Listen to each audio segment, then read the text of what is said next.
The colony's ship Whisper of Dawn had been dying for 3 weeks now, and Captain Thel-var could do nothing but watch as his people perished one by one in the cold embrace of the void. The ship's corridors, once filled with the gentle songs of his species, now echoed only with the labored breathing of the sick and the quiet sobbing of children who understood, in that terrible way children do, that something was very wrong. Thel-var stood on the bridge, his legs trembling with exhaustion, his feathered body slumped against the navigation console. The soft blue plumage that marked him as a scholar of the highest order had dulled to gray, matted with sweat and grime. His large eyes, evolved to see in the gentle twilight of his homeworld, stared at the viewscreen where a yellow star burned in the distance. It was their last hope, and even that hope was thin as paper. 3 weeks ago, Thel-var had watched his world die. The Kresh Empire had come without warning, their war fleet blotting out the sun as it descended on the planet Vakros. The Vakran had been a peaceful species for 4,000 years, their society built on art, philosophy, and the pursuit of knowledge. They had no weapons that could stand against the Kresh armada, no warriors trained for such brutality. Within 6 hours, the bombardment had begun. Within 3 days, 4 billion Vakran were dead, their cities turned to glass, their libraries burned, their children scattered like ash on the wind. Only the Whisper of Dawn had escaped, a colony ship that had been in orbit during the attack. Thel-var, who had been preparing for a peaceful mission to establish a research outpost on Vakros's third moon, found himself instead loading every survivor he could find into the cargo holds. 127 souls, all that remained of a civilization that had stood for millennia. He had jumped blind into the black, choosing a random vector away from the Kresh fleet, and by pure chance had found himself heading toward the region of space that every galactic chart marked in crimson, the Forbidden Zone.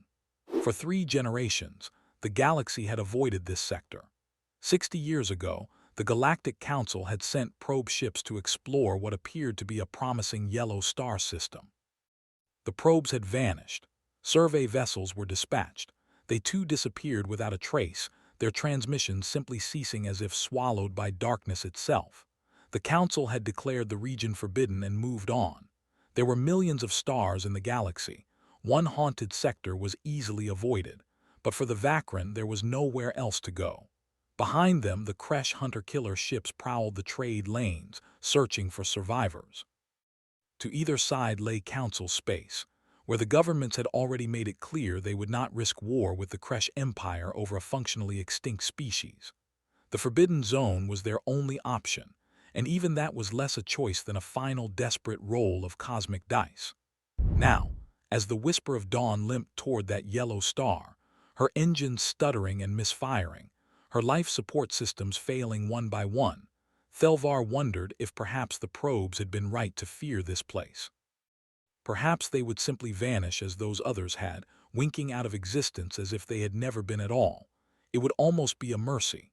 At least the children would stop suffering. The ship shuddered, and alarms blared across the bridge. The primary power coupling had finally given up, and they were running on emergency batteries now. They had perhaps 6 hours of life support remaining. The yellow star loomed larger on the viewscreen, and Thel-var could see planets now, small dots orbiting the distant sun. One of them, the third from the star, shone blue and green, swirled with white clouds. A living world. "We die running or we die trying," Thel-var whispered to himself, his voice hoarse. Perhaps there is mercy in the unknown. He did not know that at that very moment on the far side of the solar system, humanity was watching. The Terran Deep Space Station Sentinel-7 hung in the black beyond Neptune's orbit, a silent watchman at the edge of the abyss. For 60 years, stations like this one had maintained humanity's great secret, the elaborate deception that had hidden Earth from the galaxy's eyes. The sensor network was sophisticated, powerful, and until today had worked flawlessly. Every probe that entered the system was redirected by false readings. Every scan from distant civilizations returned null results, showing Sol as nothing more than a lifeless yellow dwarf with barren rocks in orbit. Commander Jack Reeves had been stationed on Sentinel-7 for 3 years, and in that time, he had never seen a genuine contact. The 52-year-old veteran had gray in his beard and scars from the incident that had sent humanity into hiding, and he preferred the quiet tedium of deep space watch to the alternative. He sat in the command chair nursing his fourth coffee of the shift when the alarms began to scream. Contact! Ensign Patel shouted from the sensor station, her voice cracking with surprise. Unknown vessel bearing 273 Mark IV, distance 800 million kilometers and closing. Reeves was out of his chair before she finished speaking, his coffee forgot. How the hell did something get through the grid? I don't know, sir. It just appeared on our screens. It's inside the network perimeter. Reeves leaned over her shoulder, studying the readings. The contact was small, perhaps 200 meters long, and it was moving erratically. Its energy signature was all wrong, fluctuating wildly. As he watched, the ship's trajectory wobbled, correcting itself clumsily. That ship is dying, Reeves said quietly. Pull up a tactical analysis. The computer rendered its verdict in seconds. Radiation leaking from damaged engines, life support operating at minimal capacity, structural integrity compromised in at least 7 locations. The vessel was heading toward Mars on what appeared to be a desperation course, probably hoping to find something, anything that might save whoever was aboard. Get me Luna Command, Reeves ordered. Priority 1, and bring the station to high alert. I want every system online and every crew member at their post 5 minutes ago. As his crew scrambled to comply, Reeves stared at the dying ship on his screen and felt the weight of 60 years of secrecy pressing down on him. The standing orders were clear. No unknown contact enters the inner system.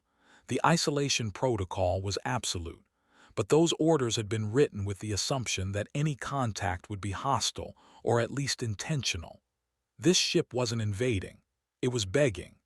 At Luna Command, deep beneath the gray dust of Earth's moon, Admiral Marcus Webb was in a meeting when the alert came through. The 67-year-old admiral had been in charge of Terran defense for a decade, and in that time he had prepared for every contingency he could imagine. Invasion, first contact, diplomatic overtures, even the return of the Galactic Council with apologies and offers of friendship. He had not prepared for refugees. Webb dismissed his staff with curt efficiency and pulled up the data from Sentinel-7 on his private screen. He studied the readings for a full minute, his weathered face impassive, his mind racing through implications and possibilities. Then he opened a channel to Commander Reeves. "Commander, this is Webb. What's your tactical assessment?" Reeves's voice came through crisp and professional. "Sir, that ship isn't a threat. It's barely holding together. Best guess, they jumped blind into the system running from something and don't even know we're here. And if they do know we're here, then they're the worst invasion force in the history of warfare, sir." Webb allowed himself a thin smile. "Fair point. Hold your position, Commander. I'm convening an emergency council. Whatever we decide, I want you ready to move in 30 minutes. Understood, sir. Sentinel-7 standing by." Webb closed the channel and sat back in his chair, his fingers steepled in front of his face. For 60 years, humanity had lived by one rule: stay hidden. After first contact with the Galactic Council had ended in violence, after the Council's peacekeepers had fired on Earth's diplomatic vessel and killed everyone aboard in what they called a regrettable misunderstanding, humanity had made a choice. They could fight a galaxy that feared them, or they could disappear. They had chosen disappearance, building a sensor network that made Saul invisible, scrubbing their presence from galactic records, becoming nothing more than a ghost story whispered in the dark corners of space stations. Now something was dying on their doorstep, and Webb faced the question he had hoped never to answer. What price secrecy? He opened a channel to Earth, to the Terran Council that governed humanity's unified government. Within 15 minutes, holographic projections of the 7 council members materialized around his conference table. Webb wasted no time with pleasantries. "Ladies and gentlemen, we have a situation." He brought up the sensor data, letting them see what he saw. "An unknown vessel, badly damaged, is entering our inner system. It will reach Mars orbit in approximately 6 hours. If we do nothing, everyone aboard will be dead in 7. Counselor Zhang, the representative from East Asia, leaned forward. "Do we know who they are?" No identification yet. The ship's transmitters are damaged, but whoever they are, they're not military. The vessel is a colony-class transport, unarmed and falling apart. This could be a trap, Counselor Osa from the African Union said, her voice cautious. The Council tried to eliminate us once. This could be a probe to see if we still exist. Possible, Webb acknowledged. But if it's a trap, it's an elaborate one. The damage readings are consistent across all our sensors. Either that ship is genuinely dying or someone went to extraordinary lengths to make it look that way. Counselor Petrov from the Russian Federation grunted. And if we help them, the galaxy learns we're here. Everything we've built, the safety we've bought with 60 years of silence, gone. Perhaps, Webb said quietly. Or perhaps the galaxy learned something else. That we're not what they thought we were. The council chamber fell silent. Finally, Counselor Martinez from South America spoke, her voice soft but firm. We didn't hide for 60 years to become what they feared. If there are people dying up there and we do nothing, then what are we? What have we become? Webb looked around the table, seeing the struggle on each face. They were afraid, and they had every right to be. The galaxy had tried to destroy them once. But he saw something else too, something that made him believe in humanity's future. I'm not ordering a rescue, Webb said. I'm asking for authorization to offer help. If they refuse, if it's some kind of trick, we'll deal with it. But I won't let people die in our space without at least trying to save them. That's not who we are. One by one, the counselors nodded. The vote was unanimous. 32 minutes after Reeves's initial report, the TDSS Mercy broke orbit from Luna and burned hard toward Mars, her engines flaring bright in the darkness. The Mercy was a fast response vessel, built for exactly this kind of situation, though her designers had imagined rescuing human colonists, not unknown aliens. Commander Reeves had transferred his flag to the Mercy, leaving Sentinel-7 under his executive officer's command. If this was going to be humanity's return to the galactic stage, Reeves wanted to be there to see it. The Mercy caught up with the Whisper of Dawn 3 hours later, matching velocity with the tumbling colony ship as it drifted past the orbit of Mars. Up close, the alien vessel was even worse than the sensors had suggested. Scorch marks covered the hull, evidence of weapons fire. Entire sections were vented to space, their bulkheads blown out. Ship was a miracle of desperation, held together by failing force fields and prayers. Life signs, Reeves asked his sensor officer. Confirmed, sir. 123. No, wait, 127. The readings are faint, but they're there. And, sir, they're not human. Well, we knew that much. Reeves opened a channel on all frequencies, cycling through every standard first contact protocol humanity had developed. Unknown vessel, this is Commander Jack Reeves of the Terran defense ship Mercy. We have detected your distress. We are here to help. Please respond. Silence answered him, broken only by static. Reeves tried again, running through 6 different languages and modulation patterns. Nothing. Their communications are probably dead, Lieutenant Vasily said from the tactical station.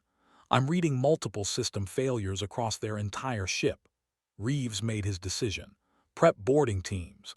Full environmental suits, medical kits, and translation software. We're going in.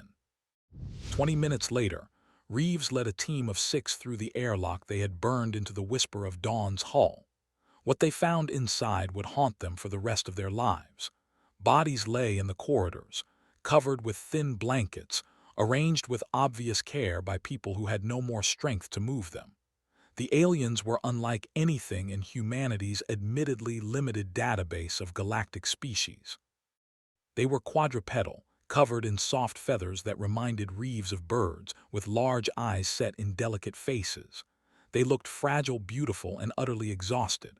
The living ones barely reacted to the humans' arrival.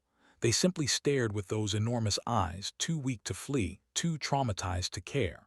A child, no more than a meter tall, watched from a doorway as Reeves passed.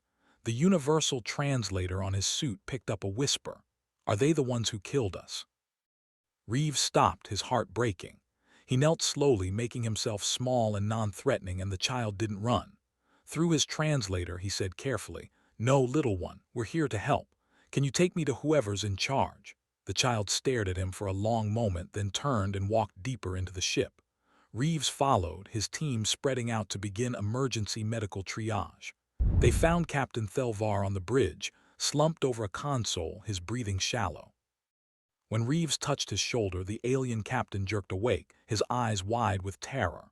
"Please," Thel-var whispered, the translator rendering his words in broken English. "Please, we mean no harm. We are refugees. We have nothing. Just let us die in peace. Don't make it hurt." Reeves felt something crack inside his chest. This being thought they were here to finish what someone else had started.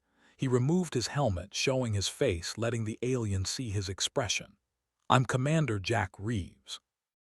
Nobody's dying today. We're getting you to safety."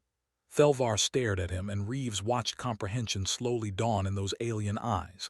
Not comprehension of the words, but of something deeper. Recognition that perhaps, impossibly, someone had come to help. You don't want to kill us." "No," Reeves said firmly. "We want to save you, all of you, but we need to move fast. Can you help me get your people to our ship?" What happened next would become legend in both human and Vakran history. Despite their injuries, despite their exhaustion, despite having every reason to distrust the universe, the Vakran let themselves be carried to safety by these strange bipedal creatures who had appeared from nowhere. Reeves's medical team worked miracles in the Mercy's sickbay, stabilizing the worst cases, treating radiation sickness and malnutrition and injuries that no being should have survived. And through it all, the Vakran kept asking the same question. Why? The Mercy burned hard for Earth, running at maximum acceleration with Admiral Webb's authorization to break every protocol in the book.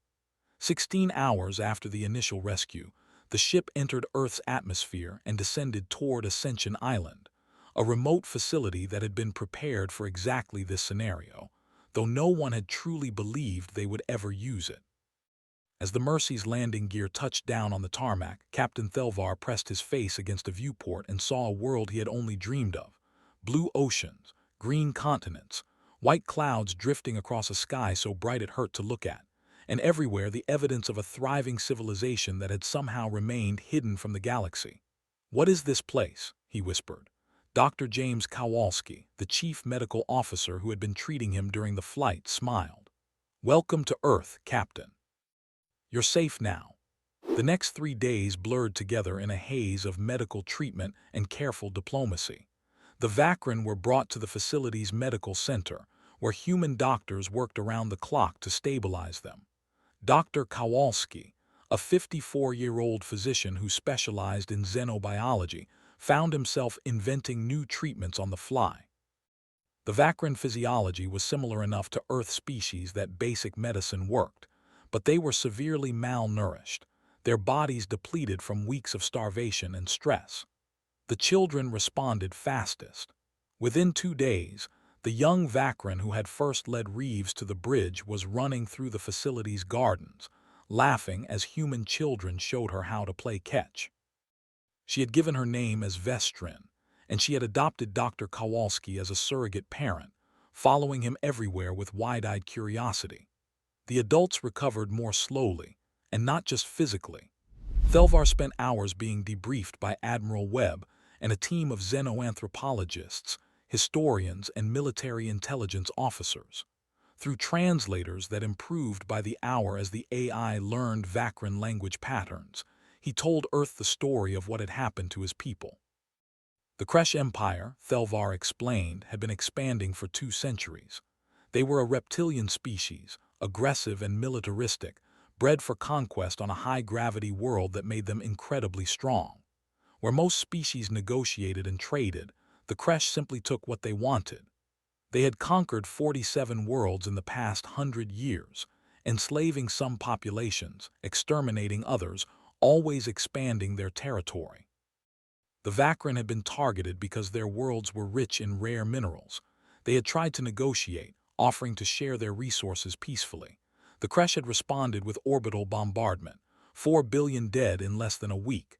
The genocide had been methodical, efficient, and brutally complete. And the Galactic Council, Admiral Webb asked quietly. They did nothing. Thel-var's feathers rippled with what the translators identified as deep sadness. The Council issued a statement of concern. They held emergency sessions. They debated sanctions, But the Kresh are powerful and the Vakran were weak. We had no strategic value, no military alliances. In the end, the galaxy decided we were not worth a war. Webb sat back in his chair, his expression dark.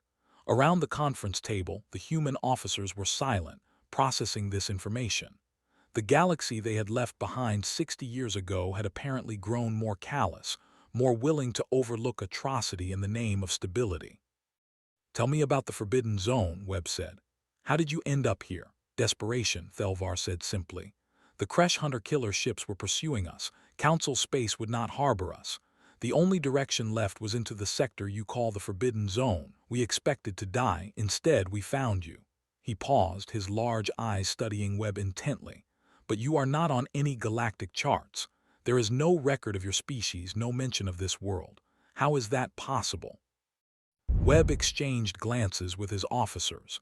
They had known this question would come. "That's a long story, Captain, and if we're going to tell it, I think your people deserve to hear it too. Would you gather them? We have much to discuss." That evening, in the facility's main hall, Admiral Webb stood before 127 Vakran refugees and told them about humanity. He explained first contact, how Earth's diplomatic vessel had approached the Galactic Council with open hands and peaceful intentions. He described how the Council's peacekeepers, startled by humanity's appearance and frightened by Earth's high gravity and the strength it gave its people, had fired first and justified it later. 43 humans had died in that attack, vaporized in an instant by weapons meant to defend, not murder. The galaxy had apologized, called it a tragic mistake, offered reparations, but Earth had seen the fear in the Council's eyes, had read between the lines of their diplomatic messages. The galaxy saw humans as dangerous, as deathworlders who were too strong, too aggressive, too unpredictable to integrate peacefully. So humanity had made a choice. "We disappeared," Webb said, his voice carrying in the quiet hall. "We built a sensor network that made our system invisible. We erased ourselves from galactic records. We've been watching the galaxy for 60 years, but we've never reached out. We decided that if the galaxy couldn't accept us, we would rather be alone." Elder Mernset, the oldest Vakran and their chief historian, spoke up from the front row. "But you revealed yourselves for us. Why, we are nothing. We have nothing to offer you." Webb looked at the old Vakran for a long moment. "Because the strong are supposed to protect the weak. Because it was right. Because no one else would." He paused. "Didn't hide for 60 years to become what the galaxy feared. If we let people die when we could save them, what would that make us?" The Vakran were silent, absorbing this. Then Vestrin, the child who had first led Reeves to the bridge, spoke up in her high, clear voice. "Does this mean we can stay?" Webb smiled, and for the first time since the crisis began, some of the tension left his shoulders. "Yes, little one, you can stay as long as you need to. Earth is your home now if you want it to be." The Vakran began to weep, and the sound of their crying filled the hall. These were not tears of sorrow, but of relief so profound it bordered on physical pain. They had expected death, or at best, cold tolerance from a galaxy that had abandoned them. They had not expected kindness from strangers who owed them nothing. But humanity's generosity would be tested sooner than anyone expected. 3 days after the Vakran's arrival on Earth, long-range sensors detected new contacts entering the outer solar system. Commander Patricia Hernandez, Reeves's replacement on Sentinel-7, watched the readings with growing alarm. 3 ships, military-grade, moving in a standard hunter-killer formation. Their energy signatures matched nothing in Earth's database, but their trajectory was unmistakable. They were following the whisper of Dawn's warp trail, tracking the refugees who had dared to escape. "Get me Luna Command," Hernandez ordered, her voice tight. "And someone wake up Admiral Webb. We have company." The Kresh warships entered the inner system 12 hours later, their sensors sweeping across Earth, Mars, and the asteroid belt with obvious confusion. Commander Tor-gash of the lead vessel, the Endless Hunger, stared at his tactical displays in disbelief.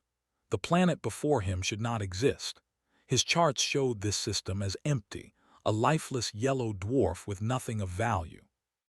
Yet here was a world teeming with technology, with power readings that suggested a significant civilization.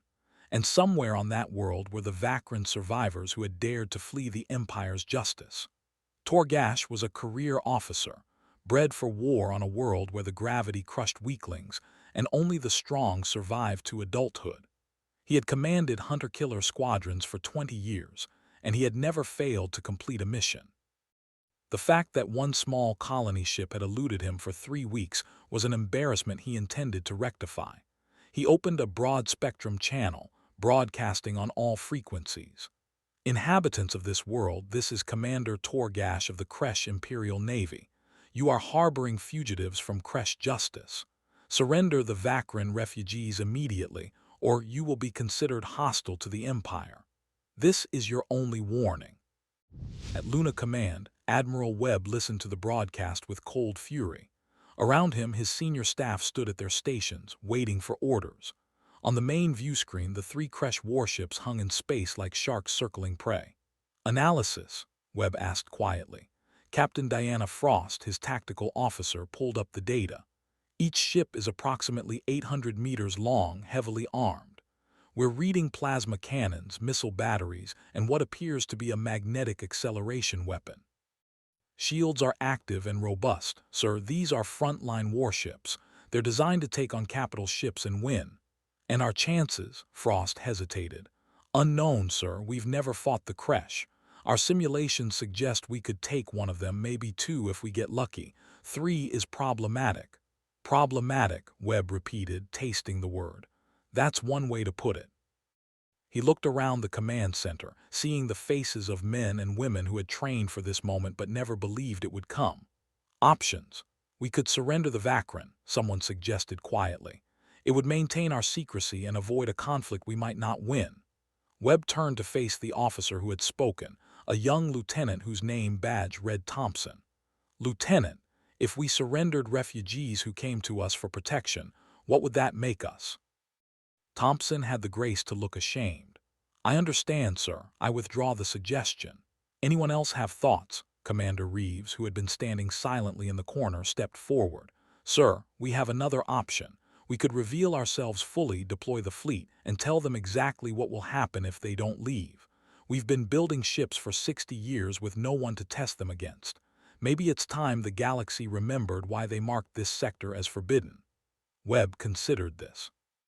Earth's fleet consisted of 15 capital ships, built in secret in the shipyards of Luna and Mars, designed with 60 years of technological advancement that the galaxy hadn't shared.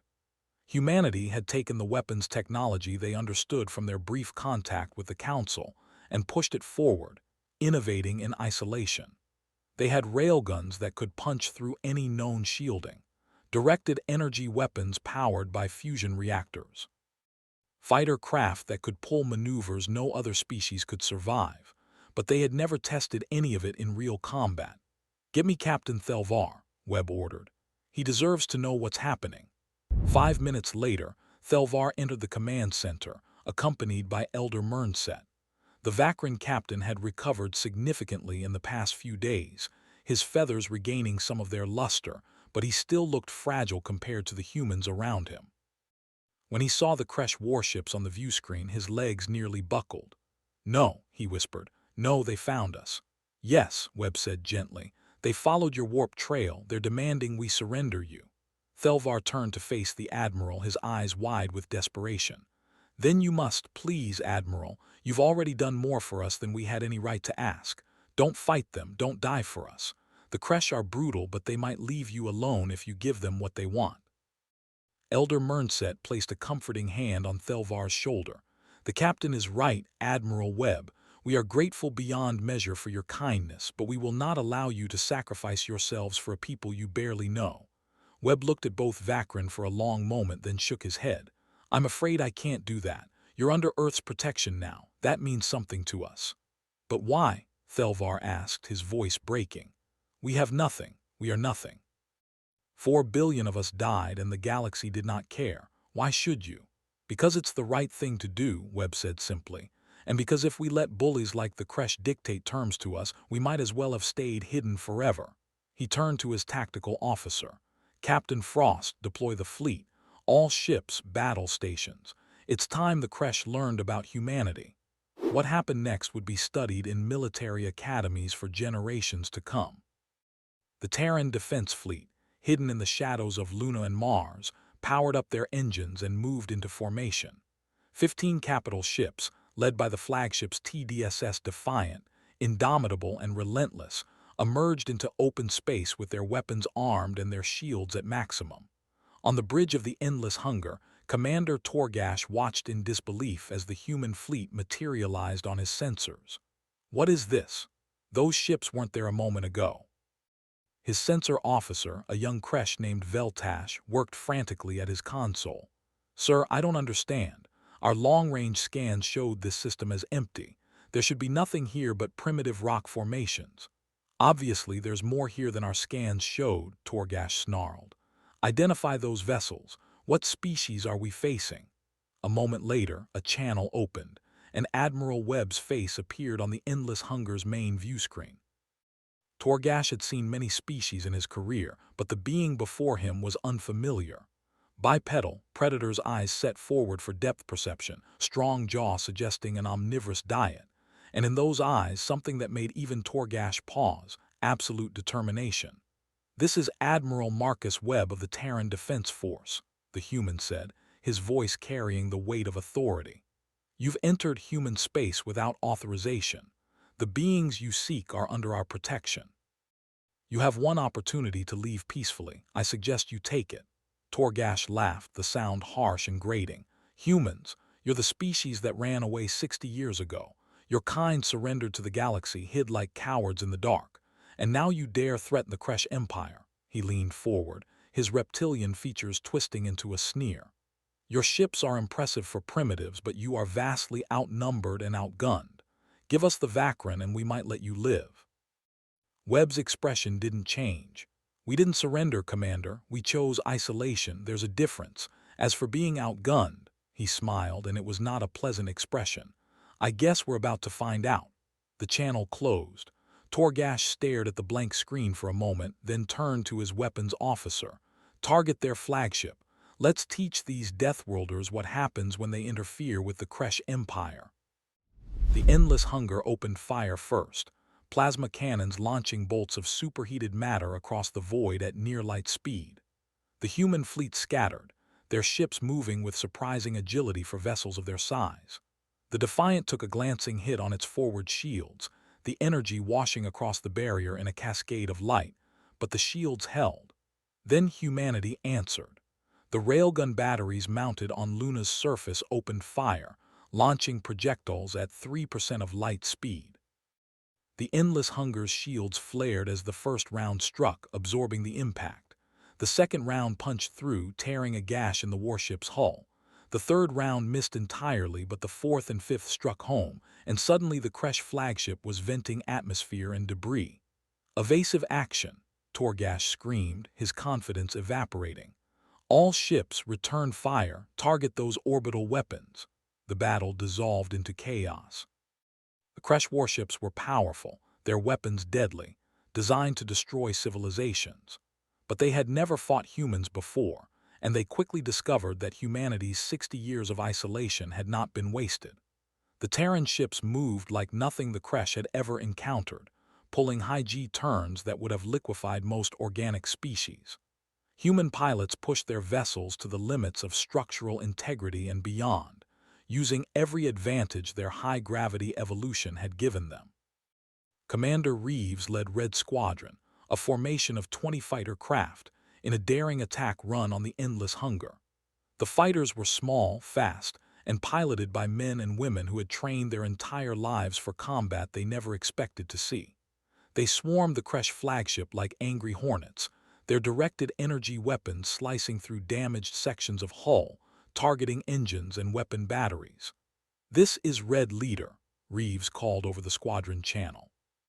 "Focus fire on the portside engine cluster. Let's cripple this thing." The fighters coordinated their attack with the precision of a surgical strike, and within minutes, the Endless Hunger's port engine exploded in a brilliant flash. The warship began to list, its trajectory degrading as it lost maneuvering capability. But the Kresh were not defeated yet. The second warship, the Crimson Fang, managed to get a firing solution on the TDSS Indomitable. Plasma cannons and magnetic accelerators fired in concert, overwhelming the human ship's shields. The Indomitable's hull breached in 3 places and the ship began to tumble. Captain Rodriguez, commanding the Indomitable, made a decision that would become legendary. With his ship dying and his crew evacuating to life pods, he locked onto the Crimson Fang and engaged his engines at full power. "This is Rodriguez," he broadcast on all channels, his voice calm despite the alarms screaming around him. "Indomitable is lost. I'm taking one of them with me, for Earth, for everyone who couldn't fight back." The Indomitable, all 700,000 tons of her, slammed into the Crimson Fang at a relative velocity of 300 kilometers per second. The impact was visible from Earth, a brief sun that flared and died in the space of heartbeats. When the light faded, both ships were gone, reduced to expanding clouds of debris. The third Kresh warship, the Shadow of Conquest, tried to disengage, its commander realizing too late that this was not the easy hunt he had expected. But the human ships pursued relentlessly, their weapons tearing into the Kresh vessel from multiple angles. Railguns, lasers, missiles, and even kinetic impactors launched from the asteroid belt converged on the fleeing ship. Admiral Webb watched from Luna Command, his heart heavy as casualty reports came in. 47 dead, including Captain Rodriguez and his volunteer skeleton crew. 3 ships heavily damaged, but the Kresh were broken. The Endless Hunger drifted near Jupiter, crippled and leaking. The Shadow of Conquest was surrounded, its engines dead, its weapons disabled. Webb opened a channel to the surviving Kresh ships. "This is Admiral Webb. Power down your weapons and surrender. You will be treated as prisoners of war according to the rules of civilized warfare. You have 30 seconds to comply." On the bridge of the Endless Hunger, Commander Tor-gash stared at the human fleet surrounding his dying ship. Half his crew was dead. His engines were destroyed. 2 of his 3 vessels were gone, one obliterated by a suicide run that no sane species would have attempted. And still the humans held their fire, offering mercy to an enemy who had come to kill. It made no sense. The Kresh did not offer mercy. They conquered or they exterminated. The idea of treating defeated enemies with anything but contempt was alien to their entire philosophy. Yet here were these humans, these Deathworlders who fought with a ferocity that matched the Kresh's own, offering quarter.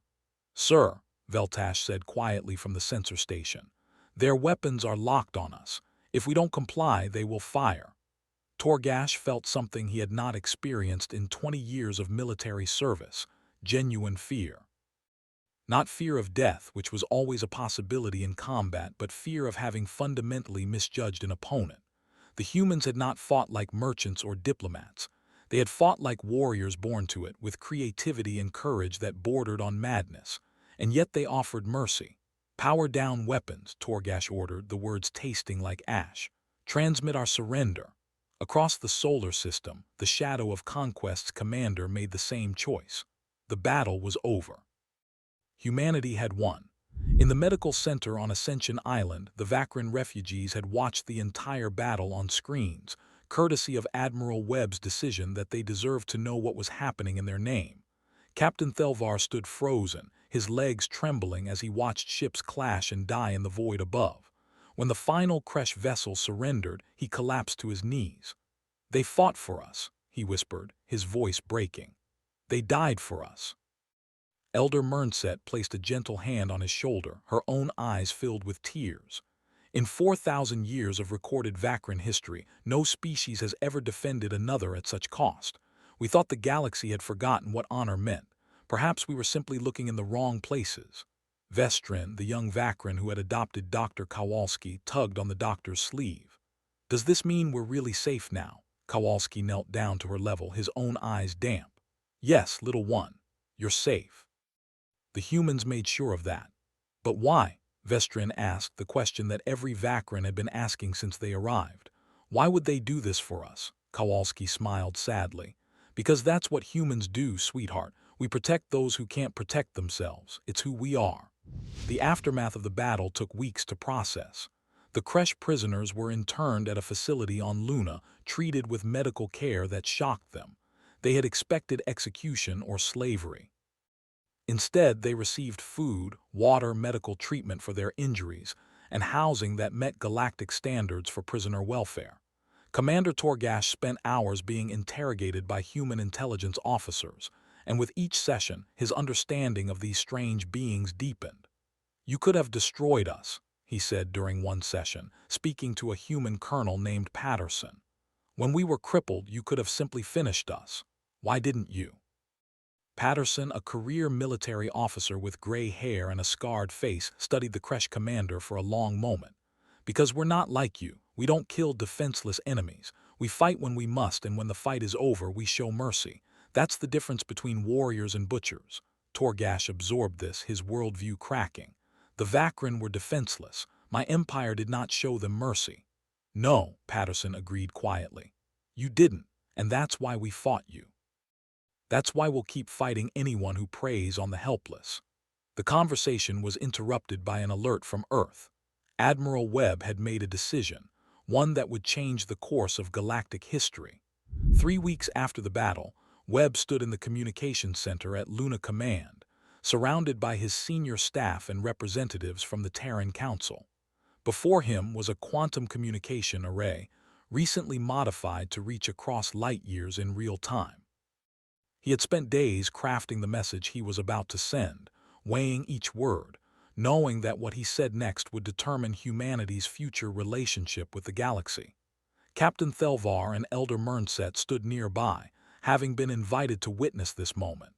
The Vakran refugees had been offered a choice: remain on Earth or seek refuge elsewhere in the galaxy. To a being, they had chosen to stay. Earth was the first place in their long ordeal that had felt safe, and many of them could not imagine leaving. Webb took a deep breath and activated the array, broadcasting on the emergency frequency used by the Galactic Council. His message would reach every major civilization within days. "This is Admiral Marcus Webb of the Terran Defense Force, broadcasting from the Sol system. For 60 years, humanity has maintained silence, hidden from the galaxy after our first contact ended in tragedy. We disappeared because we were told we were too dangerous, too unpredictable to integrate peacefully. We accepted that judgment and chose isolation over conflict." He paused, letting his words sink in. "But we can no longer remain silent. 3 weeks ago, Vakran refugees fleeing genocide entered our space. They were pursued by Kresh warships intent on completing an extermination. We offered the Vakran asylum. The Kresh demanded we surrender them. We refused."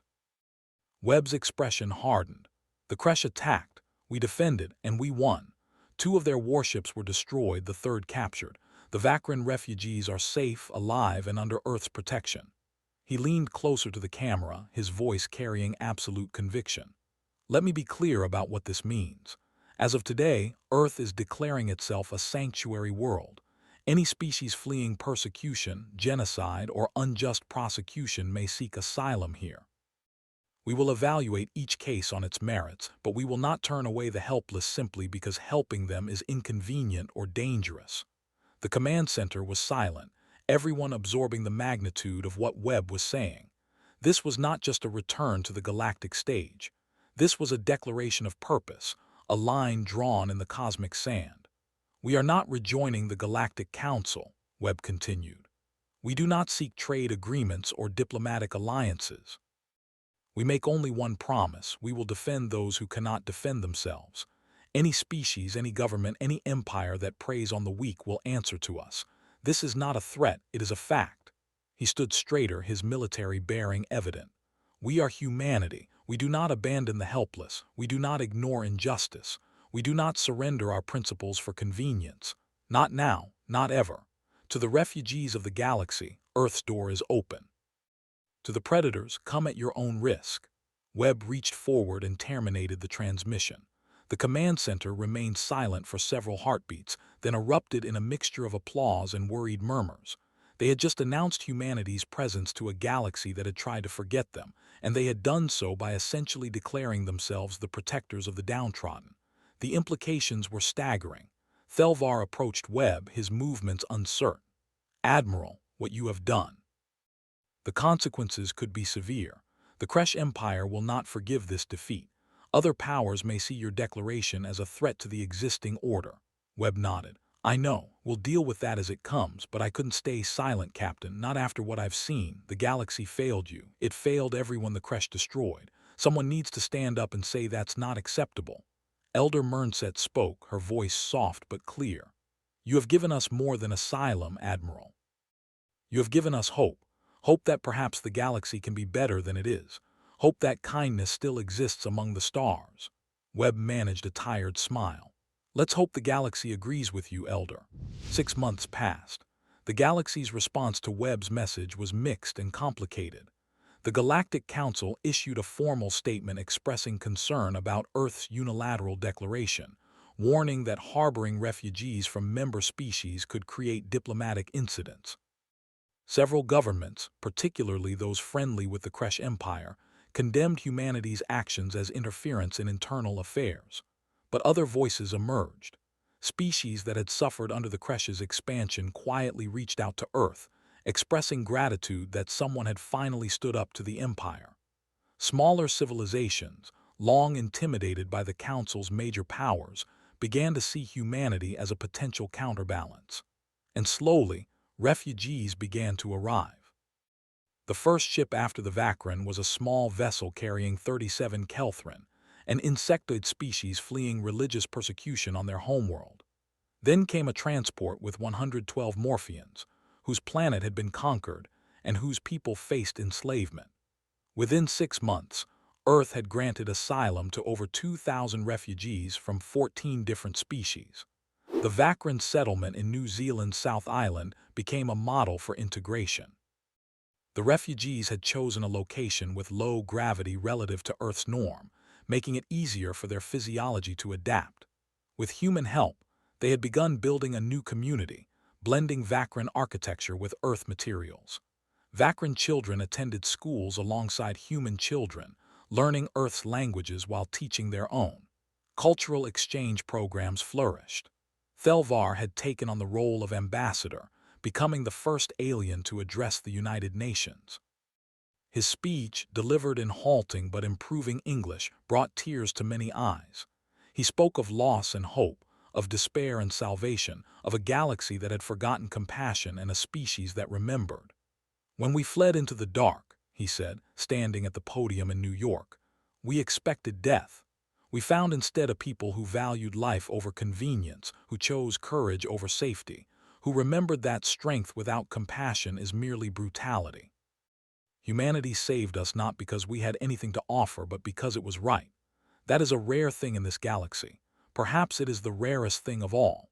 The speech was broadcast across Earth and through quantum channels to watching alien civilizations. The message was clear. Humanity was back, and they were not the monsters the galaxy had feared. But peace was fragile, and Earth's new role came with challenges. The Kresh Empire, humiliated by their defeat, began amassing ships at the edge of human space. They did not attack, but their presence was a constant reminder that conflict could resume at any moment. Other powers watched carefully, evaluating whether Earth's military capabilities matched its bold words. Admiral Webb, now promoted to overall command of Terran defense, spent his days preparing for possibilities he hoped would never come. The fleet was expanded, new ships laid down in the orbital yards. Training intensified. Diplomatic channels were opened with species willing to talk to humanity, building a network of informal allies. Commander Reeves, promoted to captain and given command of the new TDSS Sentinel-class flagship, patrolled the outer system with heightened vigilance. Long-range sensors detected regular contacts now, ships approaching the solar system, some with peaceful intent, others probing humanity's defenses. Each contact was evaluated, each potential threat assessed. Dr. Kowalski found himself running a xenobiology department that grew by the month, studying the needs of species Earth had never encountered before. The medical challenges were immense, but so were the rewards. Vestrin, now healthy and thriving, often helped him in the lab, translating for newly arrived Vakran refugees and serving as a bridge between species.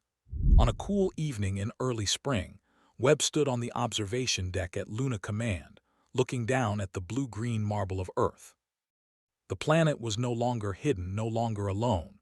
Ships moved in orbit, some human, some alien.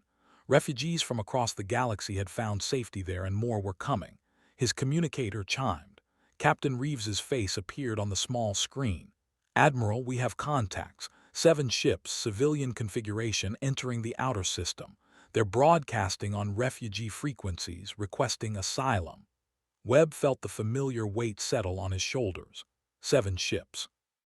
Hundreds, perhaps thousands of beings fleeing something terrible, seeking the safety that Earth had promised to provide. Each arrival brought new challenges, new risks, new potential for conflict with the powers that wanted them returned or destroyed.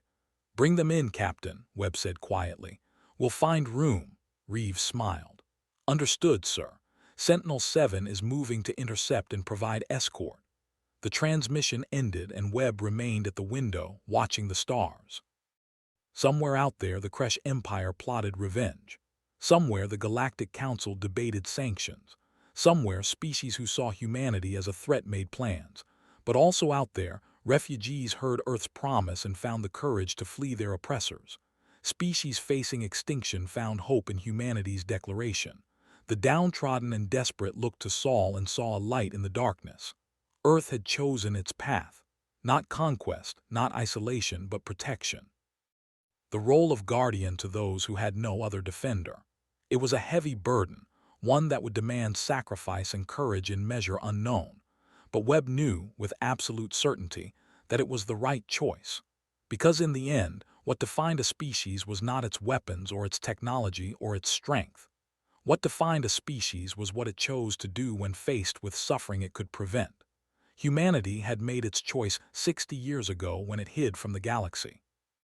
Now it had made a different choice, and the galaxy would have to accept it. Behind him, the command center hummed with activity. Ships were being deployed, resources allocated, facilities prepared for the incoming refugees. Earth's machinery of compassion ground into motion, well practiced now after 6 months of constant arrivals. Webb turned from the window and headed back to his desk. There were reports to read, decisions to make, threats to evaluate. The work never ended. But as he settled into his chair and pulled up the latest intelligence briefings, he felt no regret. Earth was no longer hiding. Earth was standing, arms open to the desperate, fists ready for any who would prey on them. The galaxy had forgotten humanity once. It would not make that mistake again. The Forbidden Zone had been revealed for what it truly was, not a tomb for the lost, but a sanctuary for the hunted. And at its heart burned a blue-green world where beings of every description found the one thing the galaxy had denied them: hope.